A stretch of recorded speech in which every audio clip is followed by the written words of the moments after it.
Welcome to Two Hotties and a Naughty, a podcast about life's little victories, hotties, and constant disappointments, naughties.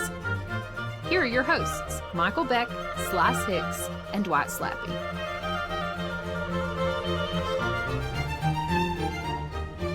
Welcome to Two Hotties and a Naughty. I'm Dwight Slappe. I'm Michael Beck. And I'm Hicks. Guys, I'm trying to... Do you guys find it hard to look at your cameras? Because I want to look at you guys, but my camera's up here. I know. And I feel like I'm not making enough eye contact with the audience. I want to design a monitor where the camera is in the middle of the screen. So I'm looking at you. Right? And then Beck could be like, it'd be right in Beck's forehead right now. Actually, I should probably switch you around here. There we go. Now be in Dwight's forehead right now. Yeah. Whereas I like to scream at the listener to never look at me. So it's an agreement. You don't look at them. They don't look at you. Everybody sleeps at night. Really, who do they think they are to make eye contact with me? Right. Excuse us if there's like a weird energy. We're recording at crazy times. We're not being very consistent when we do this because Slice has decided to have a life outside of this podcast and start doing plays. I'm sorry. He's a man in his 40s. He's not getting paid for these things. I don't know. I mean, it's your time, man. You know, spend it. Is the it real super? payment is the friends I make along the way. No, I'm just kidding. While your real friends are inconvenienced. Sorry, guys. People love live theater in 2026. It's popular. We're a nation of culture. Yeah. It's ballet and opera people don't like. That's what Timothée Chalamet told me. He's never wrong. Yeah. Slice, how often do you appear in the ballet? Oh. Well, in my youth, quite frequently. Let me see them ballet gams. That's right. Hey, you got to subscribe to the OnlyFeeds for those. No freebies. But funny enough, my ballet instructor in college did say I had perfect ballet feet. So it might be worth that subscription. She said that, and she'd been in the game for a while. So if she could recognize it from a distance, I'm like, must be a good product. I mean, it seems like you should have talked to her supervisor. I mean, it was a different time. Seems like a violation. This was like 2000, 2001. We've changed a lot since then. We've learned different times. I didn't know, now I know, and now I've seen, and that might not have been appropriate. I took it as a compliment. It's cool, but some people might not. So you got to be careful about that. What I thought was weird about all of this at the time, Slice, is that your ballet instructor was a political science professor who was teaching Intro to American Government. I mean, when you hear these words, plie, pas de bourrée, I don't know. It seemed legit to me. Like, is class normally behind a dumpster? I mean, it smelled good. It was right behind, Calamity J's, so it was pretty good, I'm glad we were picturing the exact same dumpster. Yeah, the exact same dumpster. So many hours spent by that dumpster. How could I not? As a veteran college instructor, I also know that when I'm teaching my dumpster classes, the first thing I do is always, all right, kick off those shoes, kids. Let's... Got to toughen those puppies up. Little broken glass Professor never Beck's hurt gonna anybody. Get his phone out and take some pictures. Don't ask too many questions. This is how we Don't record splash around in that attendance. garbage water too much. So while Slice was off making art, I spent the other night when we normally record watching a movie which I had never seen because it was. You guys get on those streamers and they're like leaving soon, and then you panic watch something before it goes away. So I panicked watched All the President's Men. I had never seen All the President's Men. It's a fantastic movie. But of course, in the movie, they break the story that the Nixon administration had orchestrated a break-in to the Watergate Hotel. And that made me wonder, if you could break into anywhere consequence free, where are you committing your B&E? Where are Oh, you wow. breaking into? Oh, man. Very good. Yeah. And my answer is the Vatican Archive. That's the first place I break into. Mm-hmm. Yes. Solid. Because there's some crazy shit in the Bible. And the Vatican Archive has rooms and rooms of things they thought were too crazy to put in the Bible.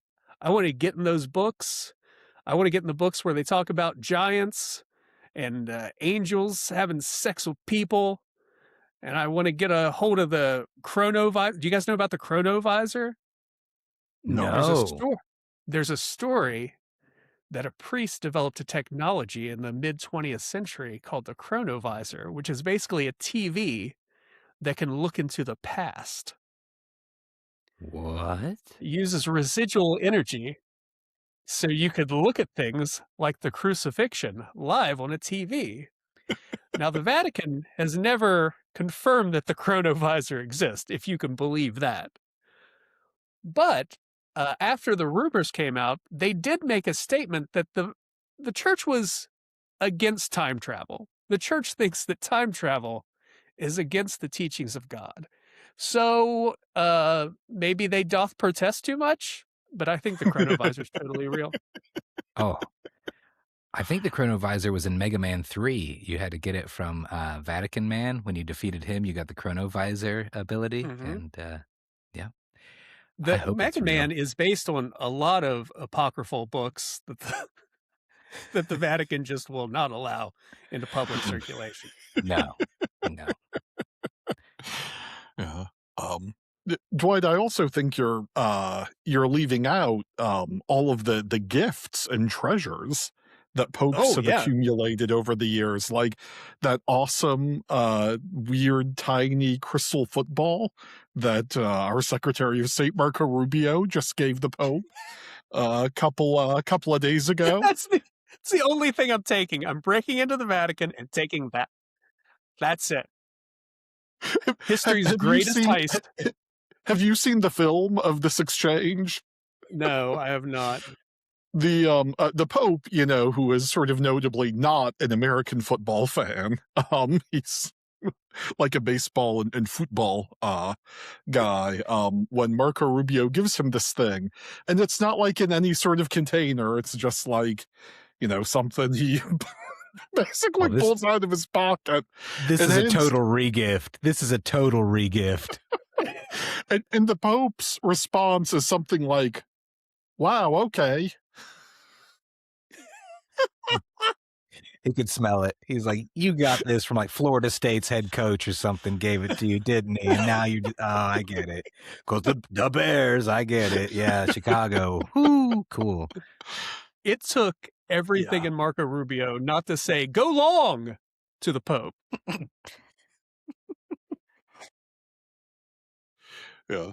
The Pope gave Marco Rubio a pen made out of the wood of an olive tree, which he, of course, reminded our Secretary of State that the olive tree is the plant of peace. Yeah. I mean, you've got to be disappointed if you're Marco Rubio there, because he's got pieces of the real cross. I mean, you could have got a pin with the real cross in it, and it's just a random ass tree. Yeah, no, or like a mock-up of the papal tiara. I think Rubio would probably enjoy wearing that around. It would make him look taller. Oh yeah, Ark of the Covenant. I could go with lifts. Come on. Lifts or a tiara? What do you guys think would make Trump happier? Lifts or a tiara? Beck, what about you? Where would you break into? Well, I can't break into the Vatican archives because you're already there. I'm there. Yeah. Two of us would be too conspicuous. And I actually, before I give my answer, I have a question about the world of this hottie. Am I allowed to bring someone with me, or is it just me? I'll allow it. Okay, well then, I would bring my wife, Crystal. This is a nice thing I'm doing for you, wife, if you listen to the show. I would bring my wife, Crystal, to the Metropolitan Museum of Art so that she could touch as much of the art as she wanted to. That is what a gift that I would give my wife. She really wants to touch all the art whenever we go to a museum. And has actually been asked to step away from the art by the 900-year-old dudes they have in the galleries at every art museum. Yeah. It's because she insists on going to BW3 right before the museum. If she didn't get those wings first, probably be okay. Yeah. Well, and of course, digging in the clay-rich soil of northern Georgia, as we always do before we go to art museums. That's the number one complaint from security guards at museums. They always gotta check those travel logs. If they're coming from Georgia, get the fuck out of here. No, my friend. Yeah. Now, I've been to a museum with you and your wife, and she showed great restraint. I did not notice her poke anything. Well, I probably had to read her the riot act before we went into the museum. So for the love of God, we have company. We're going to get in so much trouble in front of Dwight and Leanne if you touch the art. Locked up again when we have company. I swear to God, this is the third to last time I will stand for this. The number of times Dwight's been visiting me and he's had to bail me out of museum jail in the middle of the night. The hardest thing is there's only one Buffalo Wild Wings in Lynchburg we're allowed to go to now.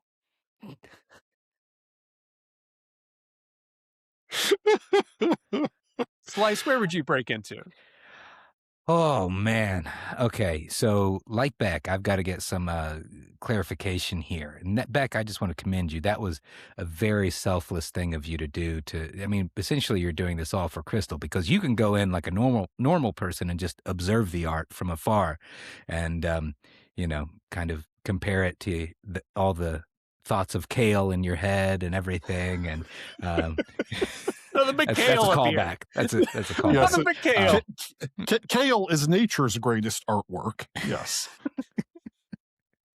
But I want to know, so I can get in, fine. Am I getting out fine too, regardless? Yeah, consequence-free. Consequence-free. So I can get in there, do whatever I want, peace out. After doing whatever, whether I wreck the place or take anything there I want with me, right? Right. Okay.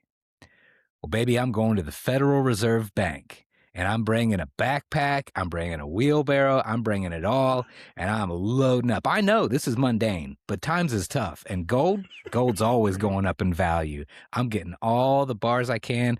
I was doing a little math over here on the side, and 50 pounds is like almost like $4 million. I can carry it. I'm loading up with at least probably 200 with the wheelbarrow. I can get 200 pounds out of there easily, maybe a little more on a good day. I'm going to carbo load before I do this heist, and I'm going to put it all in my backpack. I'm going to put everything, buckets, wheelbarrow is coming with me. I mean, can I even drive a vehicle out? I did say consequence free, but I think the wheelbarrow Am I pushing it with the wheelbarrow? Okay.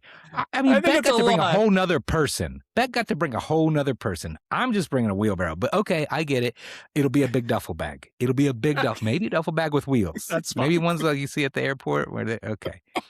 But I'm going to have to determine how many bars I can put in before those wheels fall to shit like they always do when I buy those off of Amazon, and, they never hold up. But yeah, I'm coming out with at least 10 mil in gold.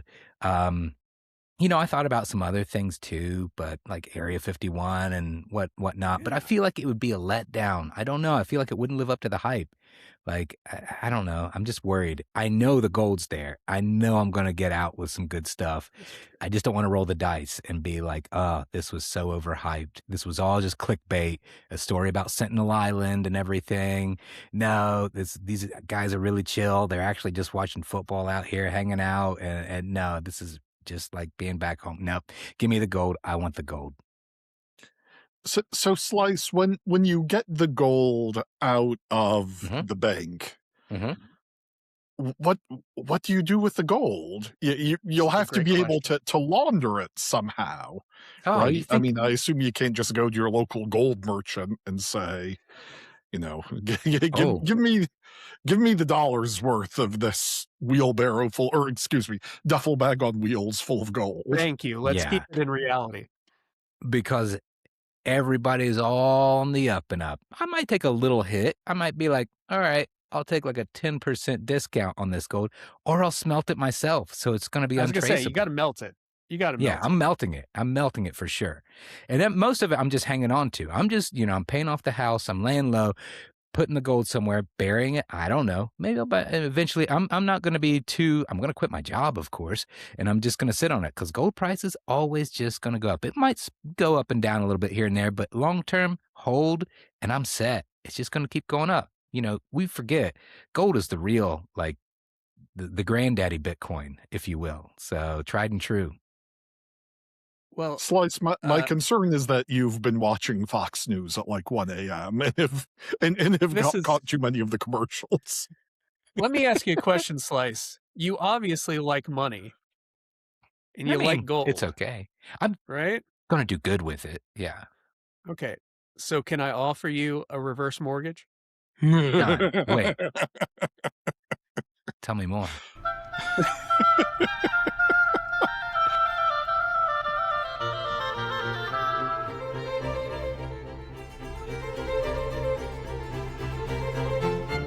Welcome back. Now, boys, for my hottie, I have also been inspired by All the President's Men because apparently the algorithm pushes us the same things because we have extremely similar cultural tastes. I watched All the President's Men over the course of a couple of days, the last few days. It's on Hulu. And All the President's Men is one of those movies that I will drop everything and watch, like if it's available. And so I'm wondering what your hottiest movie or show that if you were just sort of flipping through the stations and flipping through the stations. Oh my God, I sound like I'm 90 years old. All right. It's who we are. It's who we are. So embrace it. So you call up your television and and so forth. You're flipping through your TV guide. Yeah, so the hottiest thing you'll drop everything to watch, and one of those movies for me is 100% All the President's Men. It's great. Everyone is terrific in it. The movie is smart, and the movie also looks so cool. It makes Washington D.C. look. You realize, oh yeah, D.C. is a really cool city with a bunch of neat and creepy brutalist architecture, and the shots of the newsroom where you really get a sense of this is See, listener, there used to be this thing called newspapers, and newspapers used to have this thing called journalists, and journalists were human professionals who reported news and worked in these big newsrooms that were full of journalists. Sometimes a big newspaper like the Washington Post would have as many as like 7, 8 journalists working around the clock. Anyway, so sometimes jokes work, sometimes they don't. That's it's a very sensitive topic for me because my partner Leanne runs a newsroom, and frankly, Beck, your attack on journalism just now is just so hurtful. It's the one thing we're trying to prop up in this world is truth, and I guess it's just a joke to you, but it's okay. It's all right. Yeah. We'll keep fighting the good fight over here. Yep. Free. Dustin Hoffman's hair. Dustin Hoffman's hair in this movie is fantastic. I mean, Nixon's the bad guy in the movie I picked. Does that help me, Eddie? Does that? It does. It does. Yeah. No. Dustin Hoffman's hair is crazy, and it's hard to accept that in a pairing of Robert Redford and Dustin Hoffman, all of the women they talk to in the film are always like, "Oh yeah, how can I get more Dustin Hoffman into my life?" Yeah. How can I get in a room and just have Dustin Hoffman smoke at me? He did, yeah. Bob Woodward smoked all the time and is still alive. Yeah, so smoke him if you got him, listener. Yeah. Also, I'll put in a plug for another very good not Bob Woodward, Carl Bernstein. Excuse me, sorry. Hoffman plays Bernstein. Another very good Carl Bernstein related film, Heartburn, that stars Meryl Streep and Jack Nicholson, which is about Carl Bernstein's unsuccessful marriage to the writer Nora Ephron. It's very funny and also very sad. So, Slice, what is your hottiest bit of culture you will drop everything to watch? Well, so yeah, as you mentioned, flipping through the channels, we don't really do that anymore. So it's really random to come across something randomly. But in my mind theater, sometimes there will be things that come in and be like, oh, I need to watch this right now. So then I'll go and find what streaming service it's on, or I'll pull it up and maybe even pop in a DVD, depending on the circumstances. Oh. Yes, I still have those. Get a little crazy with it sometimes. But since I don't watch anything that was before the 80s, mid to late 80s, and this more specifically is only about 22 years old. So in 2000s, my favorite movie of all time, probably, or at least top 5, Kung Fu Hustle. Throughout my life, I've always been a big fan of action, especially martial arts movies, and just slapstick. So many layers to this. If you've never seen a Stephen Chow movie, well, first I recommend Kung Fu Hustle. Let's start there, but Shaolin Soccer also. But Kung Fu Hustle to me is like this perfect blend of a martial arts movie, like Kung Fu movie more specifically, and meets comic, like Looney Tunes meets like a superhero movie, and just the music and everything, every part of it. These characters are just phenomenal. It's just, they have these, just like I said, Looney Tunes-esque capabilities, like able to bend their body like rubber, and just like, like when the Speedy Gonzalez or the Roadrunner takes off, little cloud of smoke, like little sound effects like that. The characters themselves and the character arc of the main character, who was just this little kid wanting to learn Kung Fu, and then he turned to a life of crime and emulated these gangsters, and then, just beaten up throughout the whole thing, and then realizes, you be pure, be good, and protect the innocent and those who are vulnerable, and just amazing fight scenes too. The fight choreography is just right up there on top. Like, it reminds me of. Granted, I'm trying to think which came first. Probably Kung Fu Hustle, Kill Bill, or Kung Fu Hustle, like the Crazy 88 and or the Axe Gang Kung fight. Fu Hustle, I'm gonna say, was first. I think that's what I thought. So, but just those huge fights where it's like many versus one, just nonstop action, just always have a smile on my face watching it. And I just always get the urge to pull that up, and I can have it playing probably 24 hours and I'd be fine. Oh, were they released the same year? Were they? Nope. Kill Bill 1 is a year before Kung Fu Hustle. Oh, yeah. And that one did have that. Okay. Sorry, and it was close. And Kung Fu Hustle is not the same movie as Kung Fu Panda, correct? I can see where you might mistake that. Very similar, but no, they are not. Now, for those of you who are big Jack Black fans, you might want to go the Kung Fu Panda route.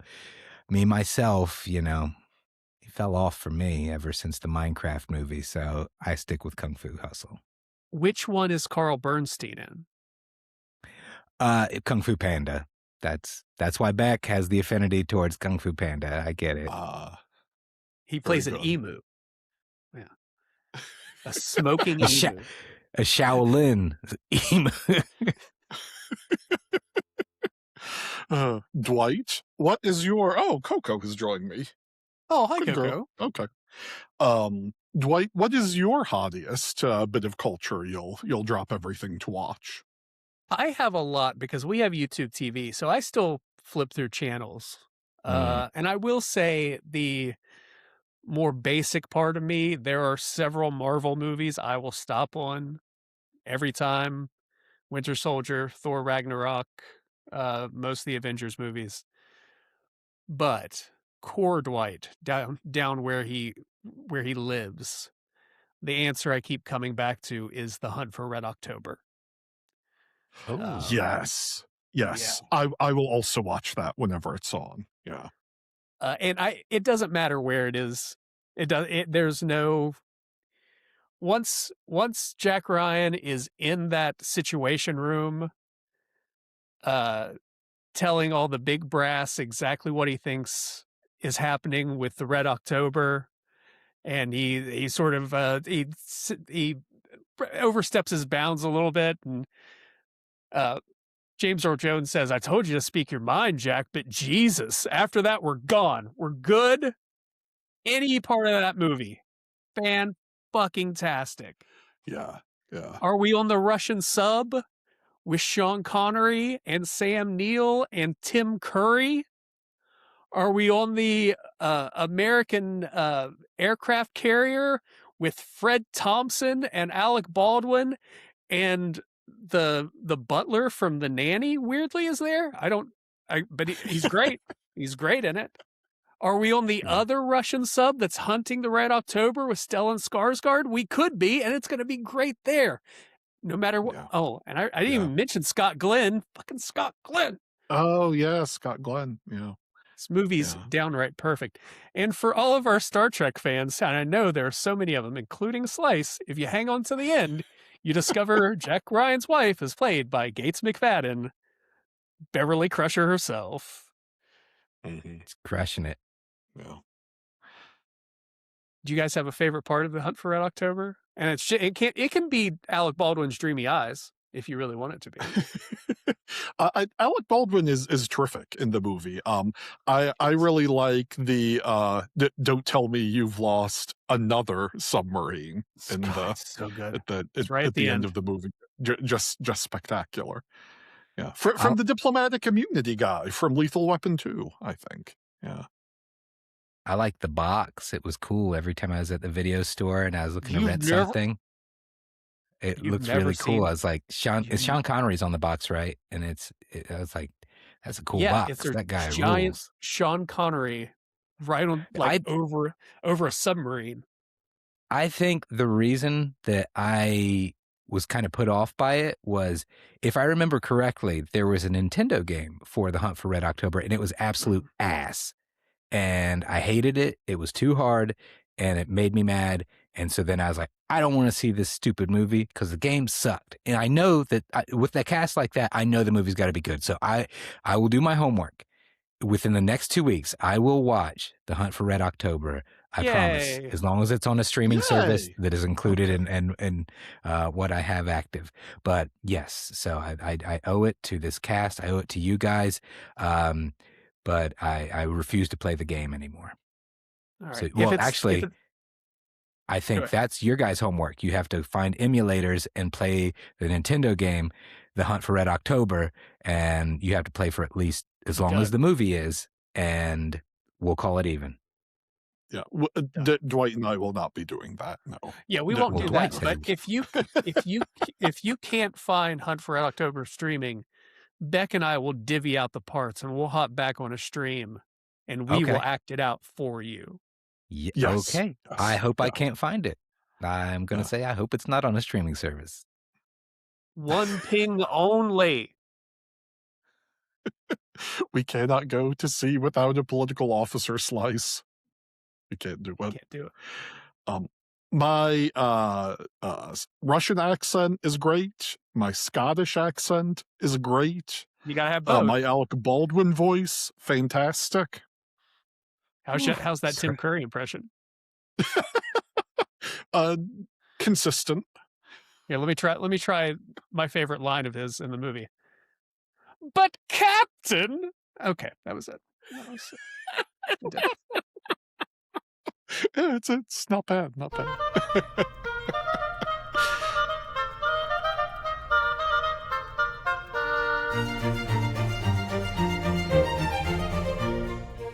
Guys, this is so crazy because when I was also watching All the President's Men, it made me think of what my naughty would be this week.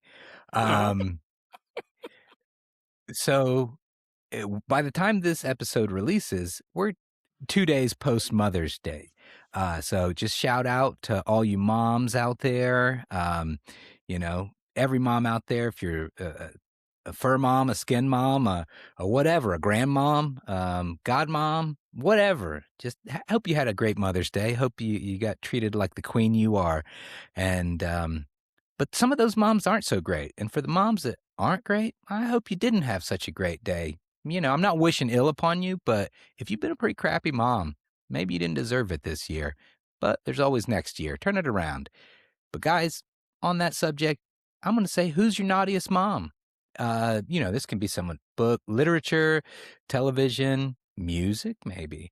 You might know this mom. Whatever. Let it all out. I'll kick things off. This notorious mom, been around for quite a while, couple centuries. And that number one offender is Old Mother Hubbard. All right, Old Mother Hubbard. Now, if you guys are familiar or not, but little nursery rhyme. Old Mother Hubbard. Oh. You familiar with her game? Let me educate you if you're not. So this is from a nursery rhyme that came out, I think, around 1805. But Old Mother Hubbard, she went to the cupboard to give the poor dog a bone. When she sounds great so far. Yeah, sure, who doesn't love dogs? Sure. Now, I'm a little concerned because it's the poor dog. Why is the dog poor? Now, if it was just hungry maybe, or just like, good dog, what about give her maybe good it was dog abandoned in her yard. Maybe she's performing charity for this poor dog. I don't know. To give the poor dog a bone. When she came there, the cupboard was bare, and so the poor dog had none. Nothing there. What a shitty pet owner. She let the bones run out. So she went to the baker's to buy him some bread. Okay, wait a minute. It doesn't take a rocket scientist to figure out bread is not good for dogs. That's not a meal. Maybe a small little bit here and there, but no, if you're going to give just to live off bread, bad. Well, but go ahead, Beck. I have a question though. What about, since we're in the realm of the fairy tale nursery rhyme here, don't ogres and giants grind up bones to make bread? Isn't there isn't there a menace in there? So like maybe she's buying some of that giant made bone bread for Beck, the dog. I'm pretty sure it said the baker. It didn't say she went to the ogres to buy some bread. The baker. So she went to the baker to buy some bread. Okay. And that's fair. When she came back, I think he's saying all journalists are ogres. I think is what he's saying. I think he's saying all journalists are ogres. Will you just? They are. Don't get me started. But when she came back, the dog was dead. That's it. We're bread with dead. That really jumped. How long was she out? Did she leave the windows rolled up? What happened? I don't know. Like, what a freaking irresponsible lady here. She came, but the dog was dead. This dog wasn't just like, me hungry, just want a little treat. No, this dog is famished to the point where she abandoned it for so long it was dead. She went out to get shitty bread to feed her dog, came back dead. So then to try to make up for this, because finally the guilt starts to set in whenever it's all too late. Because this proves that this was not just as a result of not having the means to buy the dog food. So she went to the undertaker's to buy him a coffin. coffin for the dog. You could just dig a hole and put him in the yard, but no, you want to buy a coffin. Well, but my point is, it proves this was not for lack of means. If she could afford a dog coffin, they are not cheap. I've priced them out. She could have afforded bones, okay? But when she went to the undertaker's to buy him a coffin, and when she came back, the dog was laughing. Some people could interpret this. Maybe the dog was just playing dead. It's the ghost of the dog. It's the ghost of the dog haunting old Mother Hubbard for her sins, for her abuse, her neglect of that poor dog. He has come back to haunt her for the rest of her days because she deserves it. I have a confession to make. I've only ever heard the first stanza of this poem. I really led me as a little boy in my sailor suit. You weren't ready for really it. Led I get it. A sheltered existence. I had no idea the dog died, and then there's this disturbing necromancy. Oh, right. Pet Sematary. This is what Stephen King based Pet Sematary off of. So old Father Hubbard went out and put him way out on that burial ground, and this is what happened next. Can I posit a theory? And I'm not a literary critic or anything, but she goes to the empty cupboard. She goes to the baker to get her dog some bread. She thinks the dog is dead. She's going to buy a coffin. Does she have dementia? It's a possibility. I won't rule it out. Now you could interpret it that way. Dementia community. No, because really negative. There's nothing else that indicates that. I mean, I think she's just like, oh, I like bread. Surely dogs like bread. No, you got to know what the dog needs. And she went for a bone at first, so she knows what she should have fed that damn dog. So I think, in addition to dementia, speaking as the show's resident historical expert, the thing you have to remember about the past is, in the past, basically everyone had some kind of fever and was dying from chronic diarrhea all the time. And so, when that's your baseline, things like navigating the ogre district to get to your best journalism bakery, this is tough when you've got to stop every 20 minutes. I think with all that being said, it's hard to put all of the blame on old Mother Hubbard. Certainly this dog had some chronic issues. Yeah. I mean, maybe that's why, poor dog, but did she let him get exposed to this stuff out there? Keep your dog at home. Stay home, stay safe. That's what they said back there during whatever plague was going on around that time. But she just let him go out to all the clubs.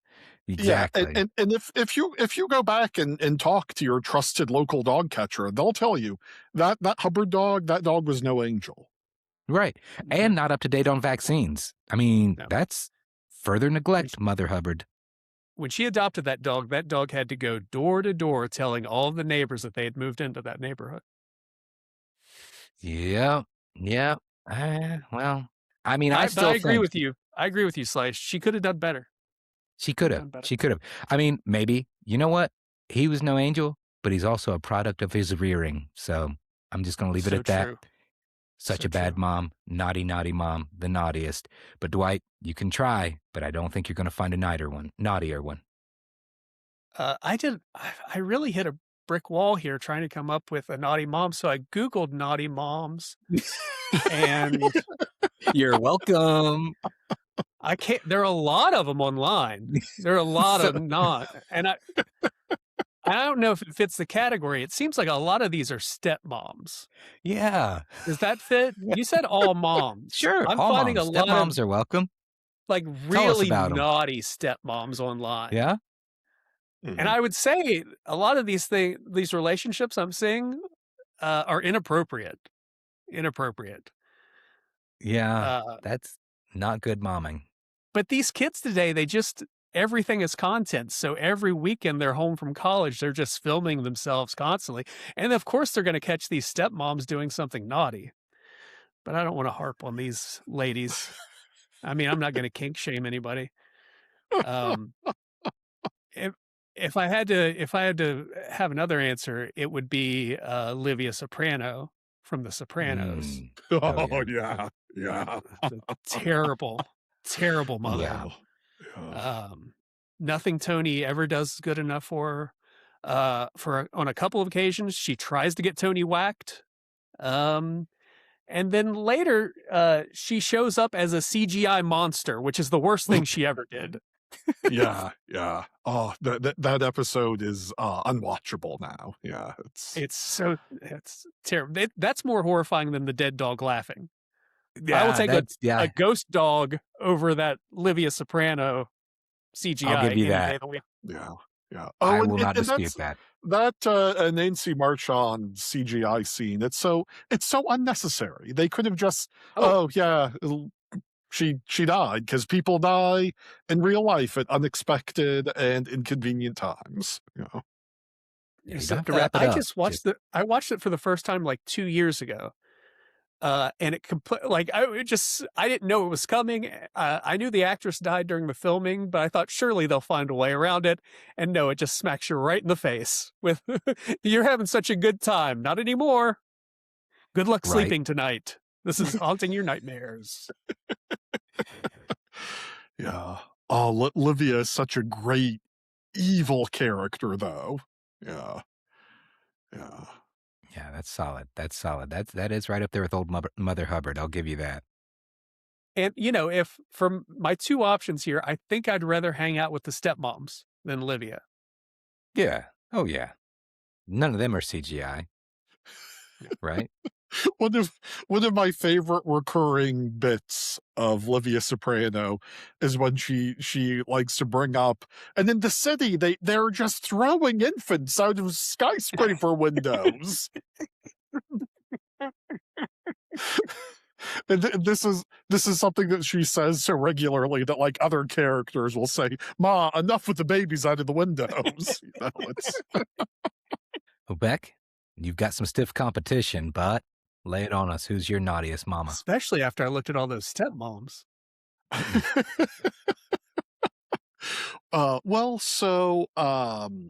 I've been thinking about this, and I was thinking about a lot of the culture I consumed in the 90s. Young people who are broadly don't know anything.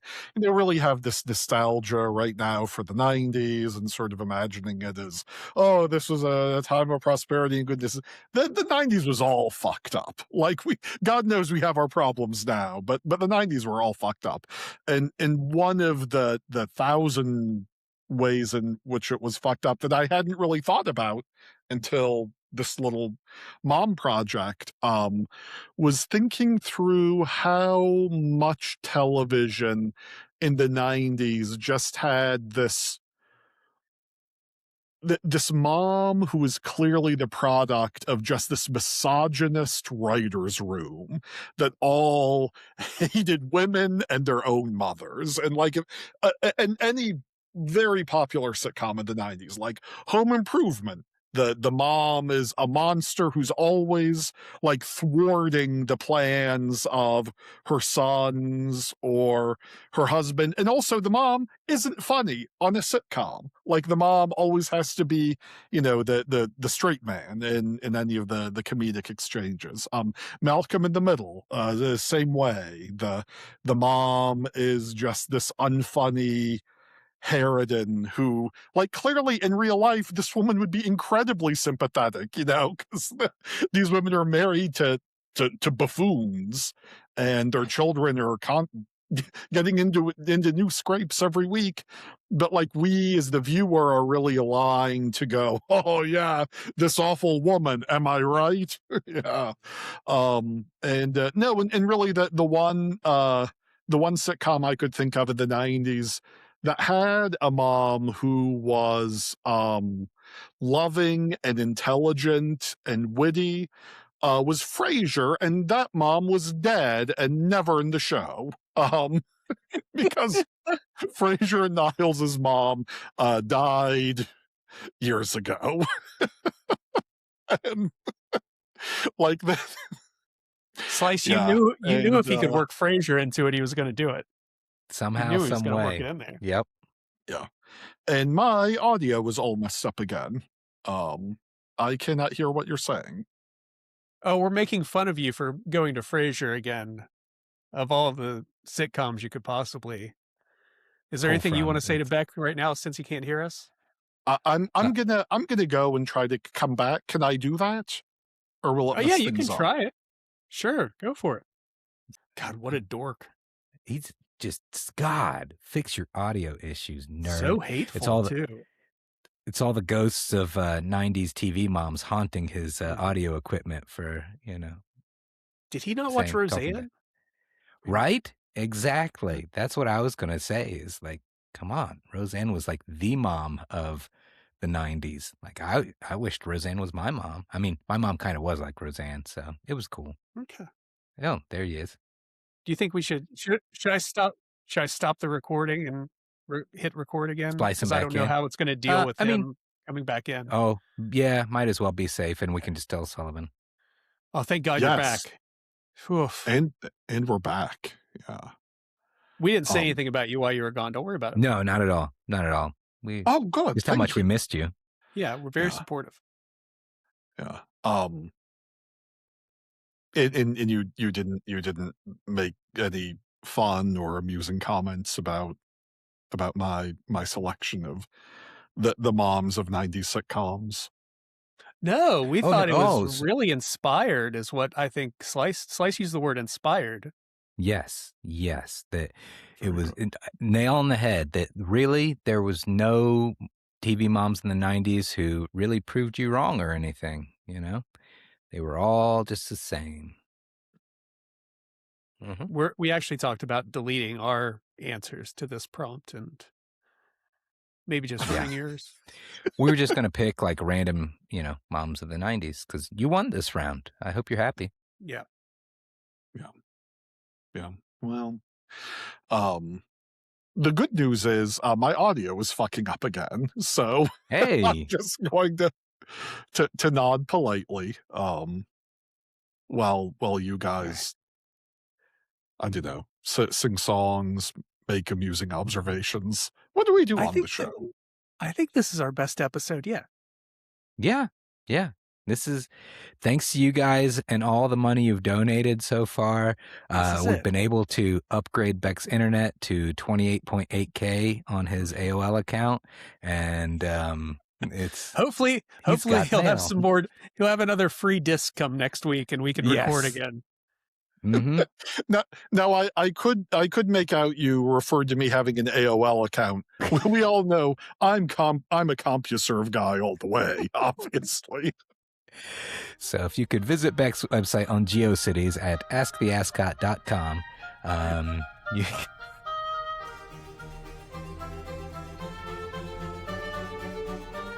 That's it for our show. You can find us on TikTok, YouTube, Instagram, or wherever you get your favorite podcasts. We hope you have a great week. Thanks for listening. We love you. Thank you for listening. This has been Two Hotties and a Naughty, a podcast about life's little victories and constant disappointments, as hosted by Michael Beck, Slice Hicks, and Dwight Slappe. Editing and production by Michael Sullivan. Our theme is Handel's Entrance of the Queen of Sheba for two oboes, strings, and Continuo allegro, as performed by the Advent Chamber Orchestra. Crystal Howe speaking.